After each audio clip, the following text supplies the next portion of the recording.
अस्सलाम वालेकुम नाज़रीन, आप देख रहे हैं प्रोग्राम दो टोक। मैं हूं किरण नाज। VPN इसका इस्तेमाल हराम है। इसके ज़रिए ब्लॉक वेबसाइट्स तक रसाई गैर शरई है, नाजायज़ है। इस्लामी नज़रियाती काउंसिल ने ये दो टोक फैसला सुनाया है। चेयरमैन इस्लामी नज़रियाती काउंसिल की जानिब से एलामिया जारी किया गया है और बताया गया उसमें कि हुकूमत को शरई लिहाज से बुराई और बुराई तक पहुँचाने वाले तमाम इक़दामात की रोकथाम का इख्तियार है। VPN का इस्तेमाल ऐसी वेबसाइट्स तक रसाई के लिए किया जाता है जिनको शरन या कानूनन ममनू वेबसाइट्स कहा जाता है। इनमें अखलाक बाख्ता वेबसाइट्स और डिसइंफॉर्मेशन फैलाकर अनारकी फैलाने वाले वेबसाइट्स पैदा करने वाली वेबसाइट्स शामिल हैं। शरई उसूल के मुताबिक किसी भी अमल का जवाज़ या अदम जवाज़ का दारो मदार उसके इस्तेमाल पर है। VPN का इस्तेमाल गुनाह पर मुआवनत के ज़ुमरे में आता है जो शरीयत में ममनू है। यहाँ सबसे बड़ा सवाल यह है कि इस वक्त मुल्क में नाज़रीन एक्स बंद है। मुल्क के वज़ीर आज़म से लेकर ऑपोजिशन लीडर तक हर शख्स बशमूल मेरे एक्स पर पैगाम बगैर VPN इस्तेमाल किए पोस्ट ही नहीं कर सकता। तो क्या ये भी फिर गैर शरई कहलाएगा? PTA ने ऐलान किया है कि मुल्क में सिर्फ वो VPN काम करेंगे जो हुकूमत रजिस्टर्ड करेगी। तो क्या PTA भी फिर गैर शरई और नाजायज़ काम की मुर्तकिब हो रही है? इससे पहले आज वज़ारत दाखिला ने पाकिस्तान टेलीकम्युनिकेशन अथॉरिटी को गैर कानूनी VPN बंद करने के लिए एक ख़त लिखा था। वज़ारत दाखिला के मुताबिक दहशत गर्द, फहशी और तौहीन आमीज़ मवाद के लिए VPN इस्तेमाल किया जा रहा है। तो इसी पर बात करने के लिए प्रोग्राम में आज मेरे मोअज़्ज़ज़ मेहमान हैं इस्लामी नज़रियाती काउंसिल के चेयरमैन अल्लामा राग़िब नईमी साहब। बहुत बहुत शुक्रिया अल्लामा साहब। अस्सलाम वालेकुम सर। सबसे पहले ये बताइए, ये इस्लामी नज़रियाती काउंसिल ने अचानक VPN को गैर शरई, गैर कानूनी, नाजायज़ करार दे दिया है सर। अचानक ऐसा क्यों, और इस हवाले से काउंसिल के सामने क्या सवाल पहले से आया हुआ था अल्लामा साहब? बिस्मिल्लाहिर्रहमानिर्रहीम। मई 2023 में PTA के अहदेदारों के साथ एक बड़ी तफसीली मीटिंग हुई थी और उस मीटिंग में फिर इस्लामी ज़ाती कौंसिल की तरफ से कुछ तजवीज़ सामने लाई गई। वो तजवीज़ मैं आपके सामने पढ़ देता हूँ। बुनियादी तौर पे ये मीटिंग ब्लास्फेमी एक्टिविटीज़ और सोशल मीडिया के ऊपर जो किरदार कुशी है मुख्तलिफ़ लोगों की, उसके हवाले से इनेकाद पज़ीर थी। और इसके साथ साथ मजहबी शख्सियात, नबी करीम सल्लल्लाहु अलैहि वसल्लम, सहाबा कराम, आले बैत अतार और दीगर ऐसे मामलात जिसमें गैर अखलाकी साइट्स भी शामिल थीं, इन तमाम के हवाले से ये मीटिंग बाकायदा तौर पे ऑर्गेनाइज़ की गई। और उस मीटिंग की बाद में फिर इस्लामी नज़रियाती कौंसिल में इजलास में बाकायदा तौसीक भी हुई। चूँकि ये हमारे यहाँ ऑलरेडी पहले ही ये चीज़ मंजूर हो चुकी हुई है और ये तजवीज़ जो हमने उस इजलास के अंदर रखी थी वो ये थी। नंबर 1, हुकूमत CTD की तर्ज के ऊपर काउंटर ब्लास्फेमी डिपार्टमेंट बनाए जो मीडिया बिलखसूस सोशल मीडिया पर गुस्ताखी के मुर्तकिब अफराद के ख़िलाफ़ फौरी कार्रवाई करे। Number 2, PTA social media websites के रजिस्ट्रेशन का अमल जल्द अज जल्द शुरू करे और तमाम VPNs को बंद करने के लिए सर आपकी इसमें VPN के जरिए ब्लॉक शुदा वेबसाइट्स तक रसाई को भी गैर शरई कहा गया है। तो हुकूमत ने तो काफ़ी अरसे से सर जो साबिका ट्विटर है, अब X है, उस पर पाबंदी लगाई हुई है। अब VPN के जरिए ही X तक रसाई मुमकिन हो सकती है। तो क्या फिर ये भी जो किया जा रहा है वो गैर शरई इस्तेमाल हो रहा है, इसे भी आप खिलाफ शरीयत कहेंगे? देखिए, जहाँ तक मामला ट्विटर का या एक्स का है, बुनियादी तौर पे हर ऐसा अमर जो कि रियासत ये समझे या हुकूमत ये समझे कि ये मुआशरे में मौजूद अफराद के लिए बाइसे इंतशार है या मुआशरे में मौजूद अफराद कुछ ऐसे हैं जो इसे इंतशार के लिए फैला रहे हैं और उससे मुआशरे में इंतशार पैदा हो रहा है, भले से उसको आप कोई भी आप नाम दे लीजिए, लेकिन अगर उससे इस किस्म की एक्टिविटी हो रही है और जिसको VPN के ज़रिए देखा तो फिर ये उसी ही ज़ुमरे के अंदर शुमार किया जाएगा। अल्लामा साहब, आप वाज़े तौर पर सर ये कह रहे हैं कि इस वक्त जो हमारे मुल्क में X का इस्तेमाल हो रहा है ये गैर शरई काम हो रहा है? ये आप मुख्तलिफ़ किस्म के क़ज़ियात को जोड़कर एक आप अपने नतीजा निकालने की कोशिश कर रहे हैं। हम किसी एक ख़ास साइट या किसी एक ख़ास प्रोग्राम की बात नहीं कर रहे हैं, हम एक जनरलाइज बात कर रहे हैं। उसके अंदर कोई भी आ सकता है, चाहे वो है जो कि आप बयान कर रहे हैं, एक्स का बयान कर रहे हैं या ट्विटर का बयान कर रहे हैं, या कोई और साइट जो कि इसी ही झैल के अंदर आ रही है। सर, मेरे मोहतरम वज़ीर आज़म हो, वज़रा हो, सियासी शख्सियात हों या आलिम दीन हो, अपोजिशन लीडर हो, इस्लामी नज़रियाती काउंसिल के रुकन हो, अल्लामा ताहिर अशरफी साहब हो, सर ये तमाम लोग ही इस वक्त VPN का इस्तेमाल करते हुए एक्स को यूज़ कर रहे हैं। तो सर ये सब भी फिर गैर शरई फ़ेल के मुर्तकिब हो रहे हैं। अल्लामा साहब देखिए, जब हम एक जनरलाइज तौर पे एक उसूल बयान करेंगे तो irrespective of any particular personality हम उसे गैर शरई ही करार देंगे। किसी भी पर्सनैलिटी के इस्तेमाल करने की वजह से कोई चीज़ जायज़ नहीं हो जाएगी।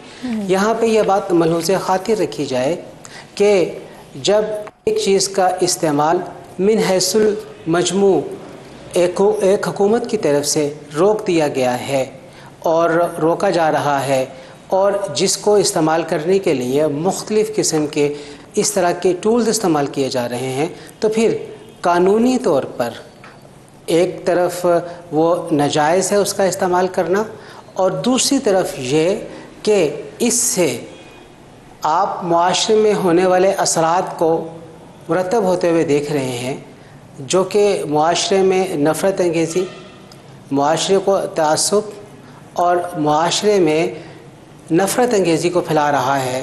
तो यकीनी तौर पे शरई तौर पे भी इसी ज़ुमरे के अंदर। अब अल्लामा साहब, हुकूमत जो है वो तकरीबन 20,000 के करीब VPN जो है उसको रजिस्टर करने की हिकमत अमली बना रही है।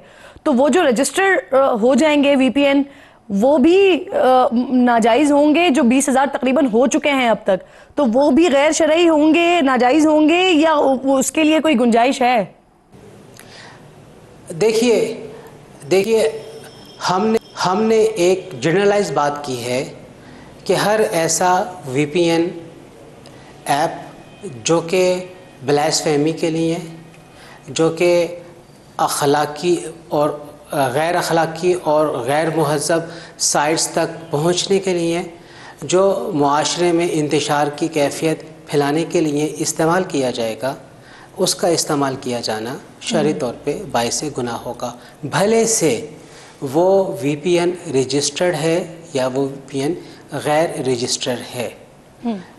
अल्लामा साहब, एक बात और भी प्लीज मुझे बताइएगा, ये अमर ज़रूरी हो जाएगा। मुझे ये भी बताइएगा सर, इस वक्त कई सारे ऐसे ममालिक हैं, कहीं पर WhatsApp पे पाबंदी है, कहीं WhatsApp वीडियो कॉलिंग पे पाबंदी है, कहीं दूसरे साइट्स पे पाबंदी है, और जो पाकिस्तान के लोग बैरून ममालिक रहते हैं वो VPN का इस्तेमाल करते हैं अपने प्यारों से बात करने के लिए, वीडियो कॉलिंग के लिए या कॉलिंग के लिए। तो सर वहां पर भी जो VPN इस्तेमाल हो रहे हैं वो भी ये एक गैर शरई काम के मुर्तकिब हो रहे हैं क्या? देखिए, अभी हम लॉ ऑफ लैंड और लैंड भी वो जो पाकिस्तान की है उसके हवाले से बात कर रहे हैं कि लॉ ऑफ लैंड में ये कानून बनाया गया और इस कानून के झैल में इसका इतलाक़ किया जा रहा है। अब आप बात कर रहे हैं बैनुल-अक़वामी तौर पे VPN के इस्तेमाल का। बैनुल-अक़वामी तौर पे भी किसी भी मुल्क में अगर VPN का इस्तेमाल ममनू नहीं है, रोका नहीं गया है, लेकिन वहाँ पर उसका इस्तेमाल गैर शरई उमूर के इर्तिकाब के लिए किया जा रहा है, तो वो शरई तौर पे नाजायज़ होगा। लेकिन अगर उसका इस्तेमाल इसलिए किया जा रहा है कि उसके ज़रिए आसान तरीके से राब्ते के उमूर को बहाल रखा जाए और पैगाम रसानी की जाए आसान तरीके से, जिसके अंदर इंतशार नहीं है, जिसके अंदर एक फैमिली को अपने फैमिली के दीगर मेंबरान सुना है, तो उसके अंदर किसी भी किस्म की कोई कबाहत नहीं होगी। बहुत शुक्रिया, इसलिए मैंने बिल्कुल आप प्रोग्राम में साथ मौजूद थे और इम्पोर्टेंट गुफ्तगू भी कर रहे हैं। क्विकली मैं नाज़रीन आगे बढ़ूंगी। अली मोहम्मद खान साहब सीनियर रहनुमा पाकिस्तान तहरीक इंसाफ के मुझे ज्वाइन कर रहे हैं, लेकिन क्यों ज्वाइन कर रहे हैं ज़रा बैकग्राउंड आपको बता देती हूँ, क्योंकि 24 नवंबर को एहतजाज करना है या खान साहब को तारीख आगे बढ़ाने पर कायल करना है। अब पेशावर में होने वाले तहरीक इंसाफ के इजलास में फैसले क्या हुए हैं, जो रहनुमा एहतजाज के हक में नहीं है क्या वो वो 24 नवंबर को शरीक नहीं होंगे। अब आज पहली बार बुशरा बीबी ने भी इजलास से मुख्तसर खिताब किया है और खान साहब का पैगाम पार्टी लीडर्स को पहुंचाया है। क्या इसे बुशरा बीबी की सियासत में बाज़ाब्ता तौर पर एंट्री कहा जा सकता है? खान साहब ने सियासी क़यादत के बजाय बुशरा बीबी के जरिए पैगाम क्यों पहुंचाया, ये आज आपको बताएंगे। हुकूमत ने भी हिकमत अमली अपनी तैयार कर लिया है। पंजाब मरियम नवाज ने खबरदार करते हुए गिरफ्तारियों का इंदिया भी दे दिया है। दूसरी तरफ नाज़रीन, इमरान खान अपने रहनुमाओं और कारकुनान की गिरफ्तारियों का मुद्दा लेकर सुप्रीम कोर्ट पहुंचे हैं। आईनी दरखास्त में मौक़िफ़ अपनाया है कि सुप्रीम कोर्ट बुनियादी हुकूक की खिलाफ वर्जियों पर जुडिशल इंक्वायरी करवाए, बुनियादी हुकूक की बहाली के अहकामात जारी करे, दफ़ा 144 के गलत इस्तेमाल और MPO के तहत गिरफ्तारियों को रोका जाए, जलसों के NOC जारी न करने के खिलाफ अहकामात दे।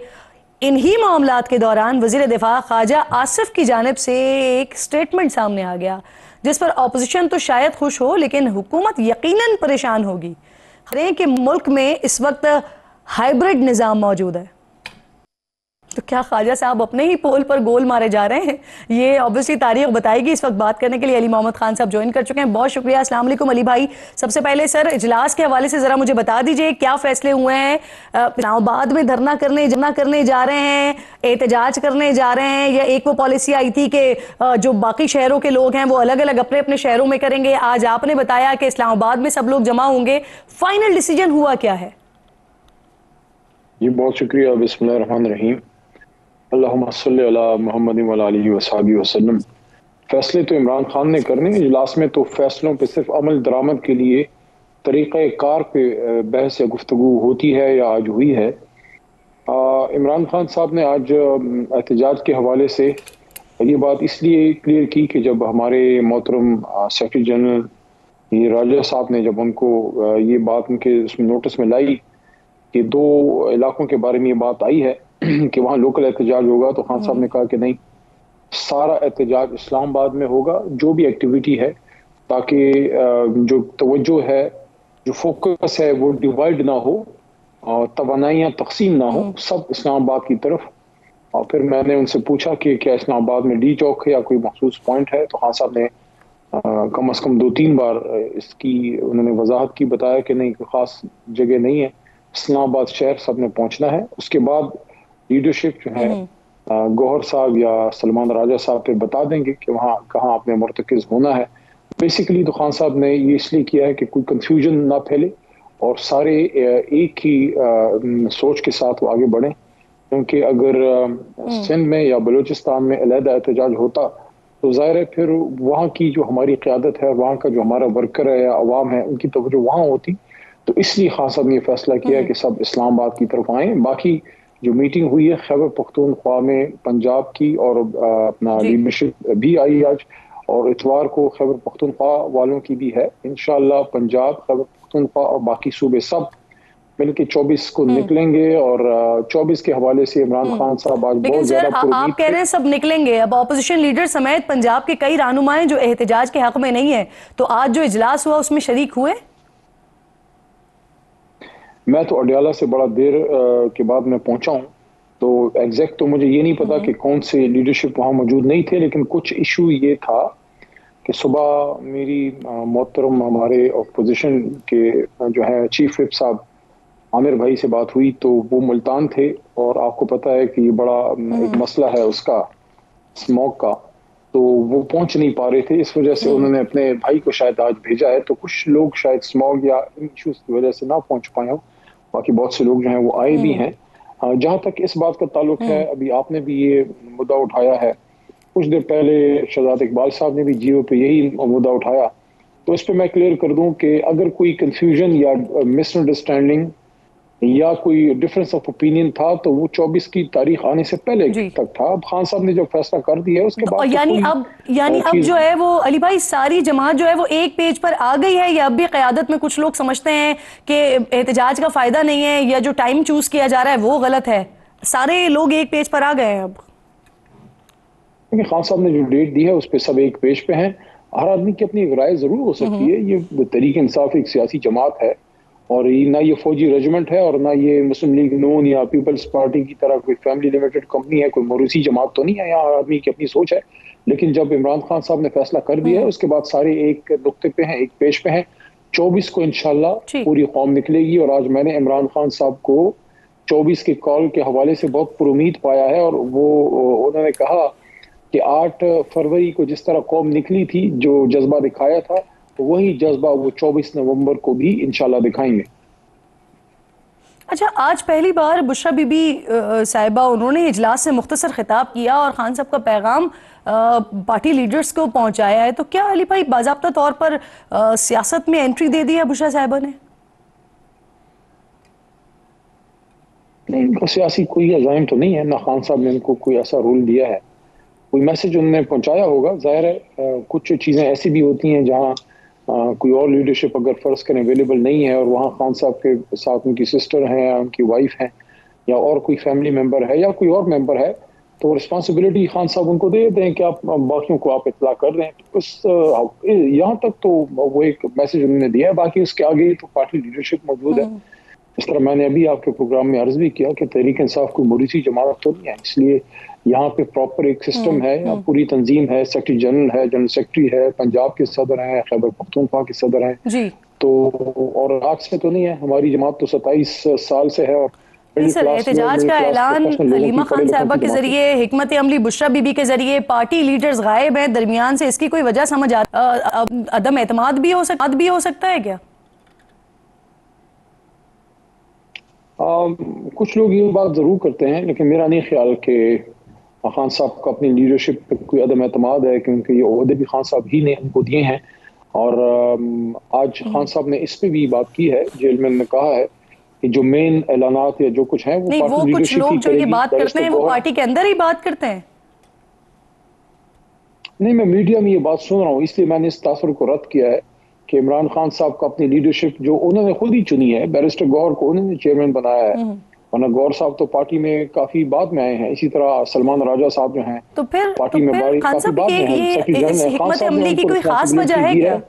इसकी क्या वजह समझते हैं आप? मेरा नहीं ख्याल कोई इसकी कोई खास वजह हो सकती है। देखिए, आपने पिछले हफ्ते देखा भी कि कुछ पॉलिटिकल लीडर्स को मिलने से रोका गया, तो जाहिर है जब पॉलिटिकल लीडर्स अंदर नहीं जा पा रहे थे तो किसी के जरिए तो मैसेज बाहर आना था। हालांकि उस दिन आई थिंक सलमान राजा साहब भी थे, लेकिन आज खान साहब ने कहा भी है आज की मुलाकात में जी कि आइंदा से जो भी बड़े या मेन ऐलानात होंगे वो पार्टी की जो लीडरशिप है, चेयरमैन के ओहदे पे जो है बैरिस्टर गौहर हैं, एहतजाज का हिस्सा होंगी बुशरा बीबी। वही मुझे इसके बारे में कोई इल्म नहीं है, मैं कोई कमेंट नहीं कर सकता, क्योंकि आई डोंट नो कि मेरा नहीं ख्याल वो एहतजाज का हिस्सा बनेगी, क्योंकि पॉलिटिकली तो वो एक्टिव नहीं है खान साहब जी। मेरा नहीं ख्याल, क्योंकि उनका तो रोल सिर्फ इतना ही था जो आज उन्हें वहां पे कोई मैसेज शायद दिया है, लेकिन मेरा नहीं ख्याल उनका कोई पॉलिटिकल एस्पिरेशंस हैं और ना कभी इसका कभी पार्टी में इसका जिक्र हुआ है, तो इससे गैर जरूरी तौर पे उन पे पॉलिटिकल डिस्कशन मैं नहीं समझता मुनासिब है। अली साहब, ये भी जरा कंफर्म कर दीजिएगा कि वहां पर आकर उन्होंने बाकी तमाम जो पार्टी की लीडरशिप मौजूद थी उनके सामने खड़े होकर बाकायदा तौर पर खिताब किया है या उन्होंने खान साहब का पैगाम पहुंचाया है, क्या हुआ है? मैं चूंकि वहां खुद नहीं मौजूद था तो मैं कंफर्म तो नहीं बात कर सकता, लेकिन मालूम तो आपको हो गया होगा। मेरे ख्याल में शायद पर्दे में रह के उन्होंने कोई बात शायद की है, इतना मुझे इल्म हुआ है।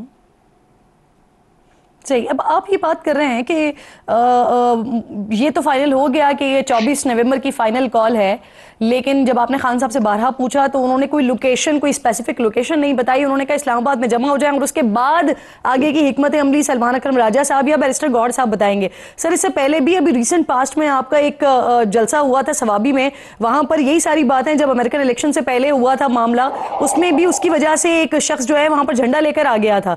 तो अगर यही सारी चीज रहेगी कि आप लोग ने अभी तक हिकमत अमली ही नहीं बताई है, तो ये जो हुजूम जो है ये बगैर लीडरशिप के कहां जाएगा, कहां जमा होगा, ऐसा क्यों है सर? इससे पहले भी ये गलती इसी वजह से हो चुकी है क्योंकि क्लैरिटी नहीं आ रही थी आप लोगों की तरफ से। देखिए, पहली बात तो ये है कि बगैर लीडरशिप के ना अब है और ना पहले था। पहले सिर्फ एमएनएज या सेनेटर्स नहीं थे, बाकी एमपीएज और मिनिस्टर्स थे, पंजाब के एमपीएज या खैबर पख्तूनख्वा से बिलखुसूस। दूसरी बात यह है कि अहदाफ बड़े क्लियर हैं। यहाँ तक मैं आपसे एग्री करता हूँ कि 3 अक्टूबर का जो एहतजाज था उसमें ये क्लियर नहीं था बहुत से लोगों को कि क्या एक दिन का जलसा है या वहां बैठना है, लेकिन इसमें तो बड़ा क्लियर है। 3 बुनियादी नुकात हैं जो खान साहब ने आज दोबारा रिएटरेट किए, दोबारा दोहराए कि असीरान यानी सियासी कैदी जो मजलूम है, बेगुनाह है, उनकी असीरी को ख़त्म किया जाए, उनको रहा किया जाए, 26वीं आईनी तरमीम को रिवर्स किया जाए, यानी सही मायने में रूल ऑफ लॉ का निफाज हो। और मुतालबात की जो 3 मुतालबात हैं आपके 26वीं आईनी तरमीम के हवाले से, असीरान के हवाले से और मैंडेट के हवाले से, तो आप ये कह रहे हैं कि इन मुतालबात के पूरे होने तक आप धरना देंगे? ये मुतालबे हैं, इसके पूरे होने तक की एक्टिविटी होगी या उसमें जो भी फिर सूरत निकलती है, क्योंकि खान साहब से पूछा, मैंने खुद ही पूछा कि अली साहब अभी तक क्लियर नहीं है सर, धरना फाइनल कॉल भी हो गई, डिस्कशन भी हो गई, फिर उसके बाद अभी तक फाइनल नहीं है कि धरना होगा, एहतजाज होगा, जलसा होगा क्या?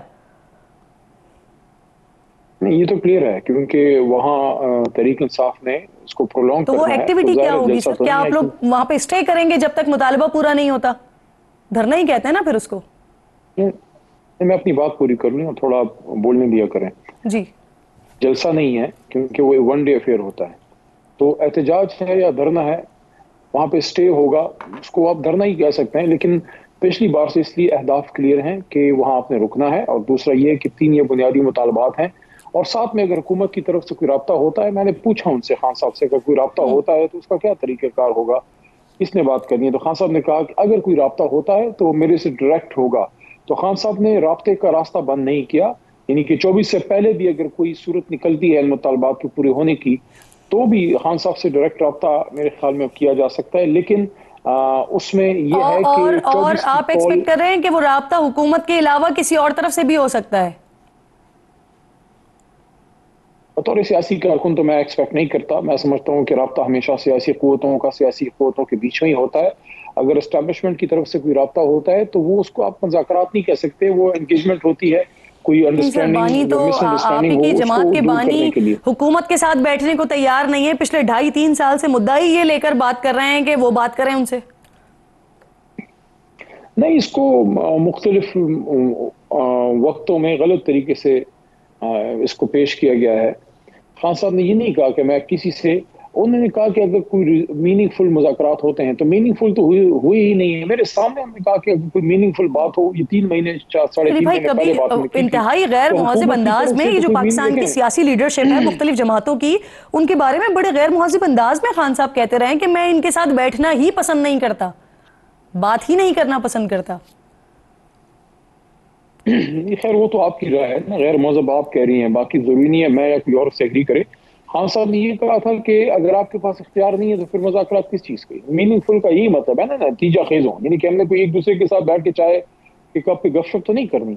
एक तरफ मुल्क की सबसे बड़ी जमात है, दूसरी तरफ वो लोग हैं जिनको बैठा दिया गया जो अपनी अपनी, यानी कि आप ये देखें कि आपके मुल्क का वजीर आजम, आपके मुल्क के पंजाब की वजीर आला, आपके मुल्क का वजीर खारजा, आप के मुल्क का वजीर दाखिला, आपके मुल्क का वजीर खजाना, वजीर खजाना सॉरी सेनेट से आए हैं, सब के सब जो है साबिक वजीर आजम नवाज शरीफ साहब, सब के सब अपनी सीटें हारे बैठ गए हैं। ये नहीं कि कोई 1-2 बंदे हारे हों, पूरी की पूरी लॉट हारी है, उनको ऊपर बैठा दिया। अब इसलिए मैंने आज अडियाला के बाहर इनको जो है सियासी जनाजे इसलिए कहा है कि आप सियासी जनाजे कब तक उनको कंधे देंगे, कौम रिजेक्ट कर चुकी है अल्लाह के बंदों। अली मोहम्मद खान साहब, ठीक, अली मोहम्मद खान साहब बहुत बहुत शुक्रिया आप प्रोग्राम मौजूद थे। आप कह रहे हैं कि ये ऑब्वियसली वहाँ पर मुतालबात के जब तक मंजूर नहीं होते तब तक के लिए आ रहे हैं, धरना देने आ रहे हैं। तो इससे पहले भी पीटीआई का हमने 126 दिन का धरना देखा है, लेकिन उस वक्त भी हुकूमत को कुछ नहीं हुआ था। एक ब्रेक लीजिए, ब्रेक के बाद वापस आते हैं, हुकूमत इस पर क्या सोच रही है बात करेंगे।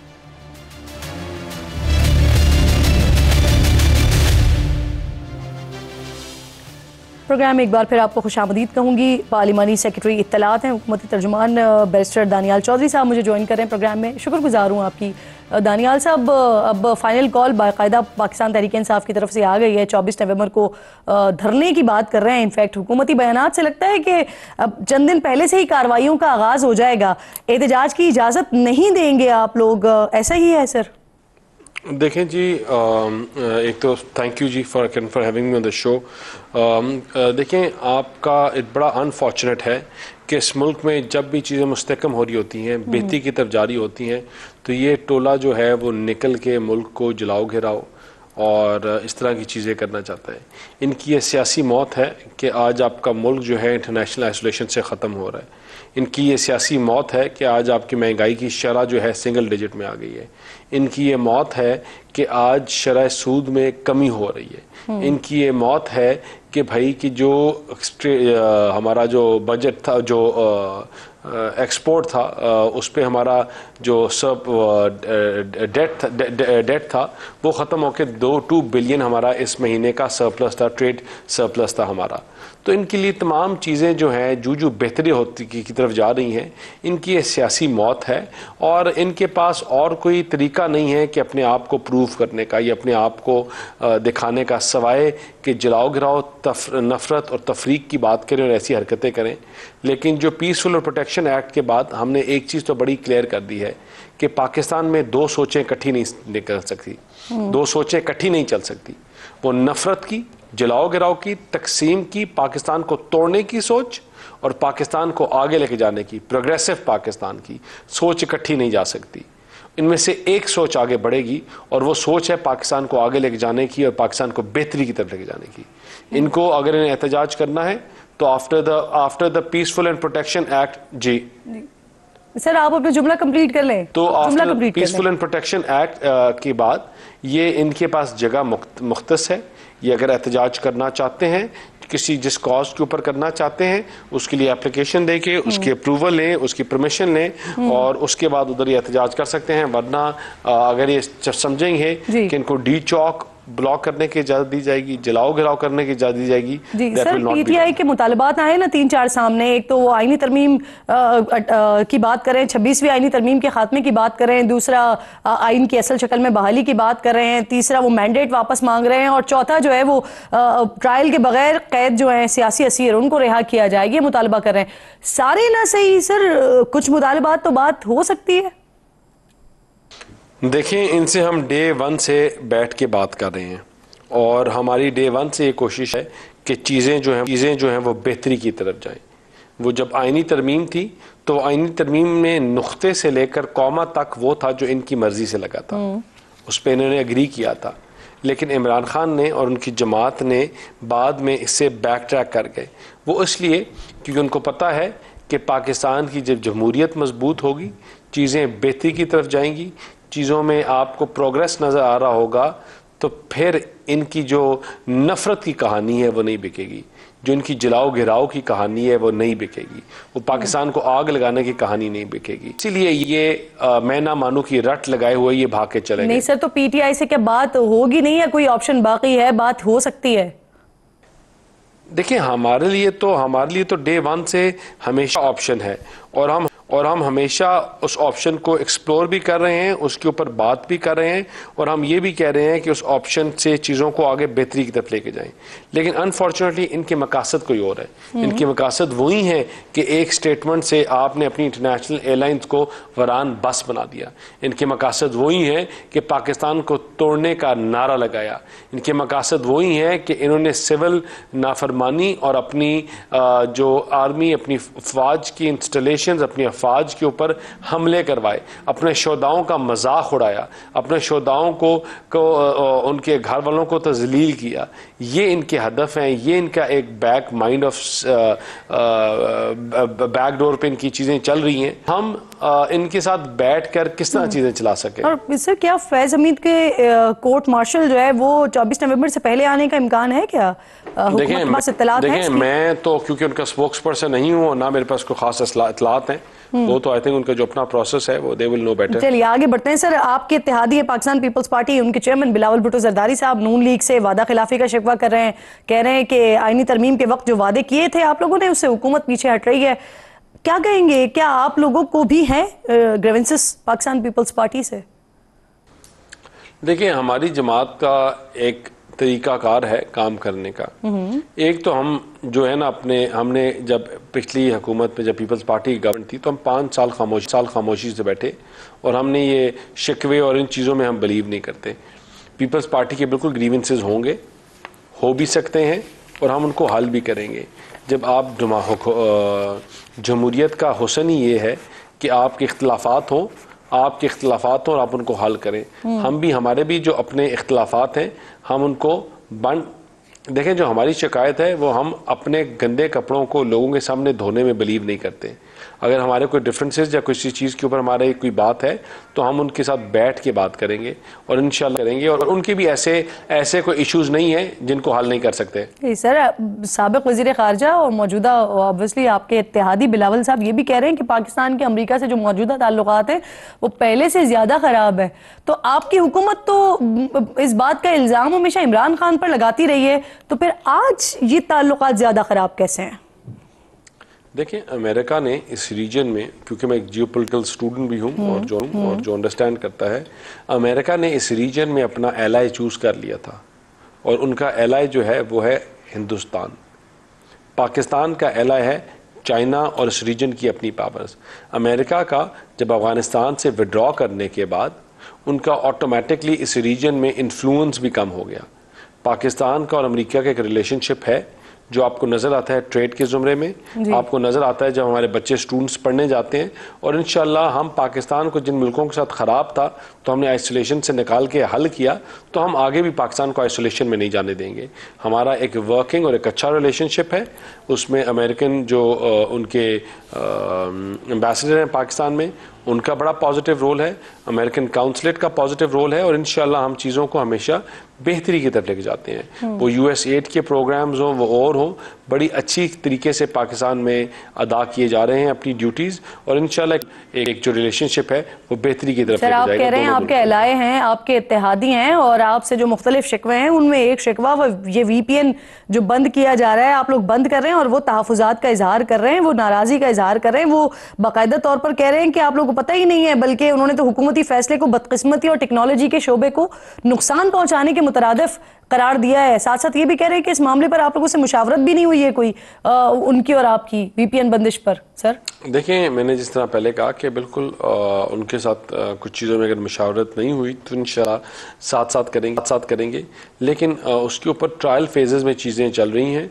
और अगर उन ट्रायल फेजेस में कोई इश्यूज़ आ रहे हैं तो उनको हल किया जाएगा, लेकिन ऐसी कोई बंदिश और ऐसी कोई चीज़ की कोई पॉलिसी नहीं है। हम सिर्फ जो नॉन स्टेट एक्टर्स पाकिस्तान में कमज़ोर करने की कोशिश कर रहे हैं, इस मुल्क को खोखला करने की कोशिश कर रहे हैं, इसके दुश्मन बैठ के पाकिस्तान के ऊपर हमला कर रहे हैं, 5th जनरेशन वॉरफेयर, हम उसके लिए अपने आप को इक्विप कर रहे हैं, उसके लिए तैयार कर रहे हैं, और इंशाल्लाह जो वो तैयारी पूरी होगी तो चीज़ें ठीक हो जाएंगी।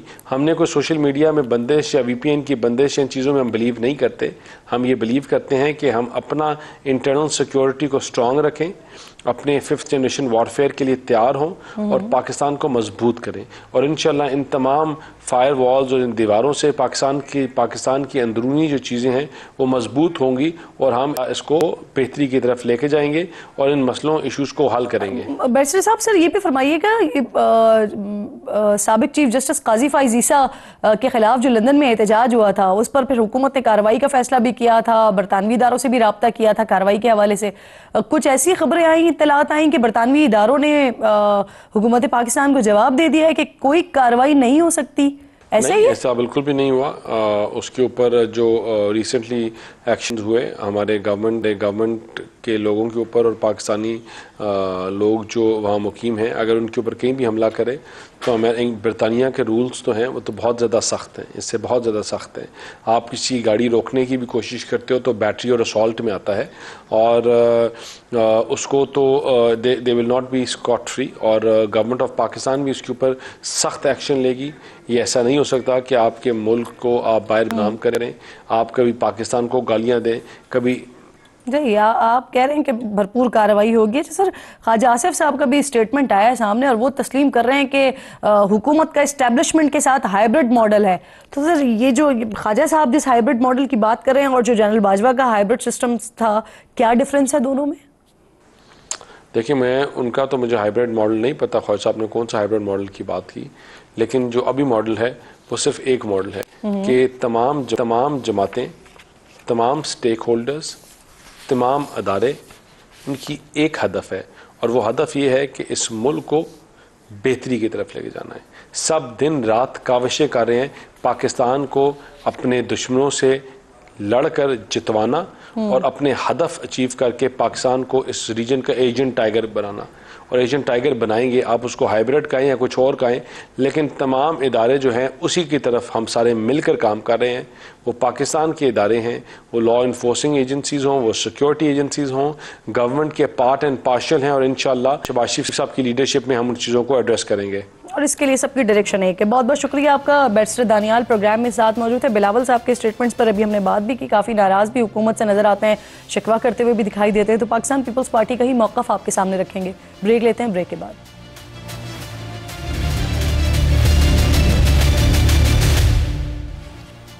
वेलकम बैक वंस अगेन जी। कमर जमान कायरा साहब पाकिस्तान पीपल्स पार्टी के सीनियर रहनुमा हैं, प्रोग्राम में मेरे साथ दे रहे हैं। बहुत बहुत शुक्रिया आपका सर। सबसे पहले ये बताइए, स्मॉग इस वक्त पंजाब का सबसे बड़ा और सबसे संगीन मसला बना हुआ है।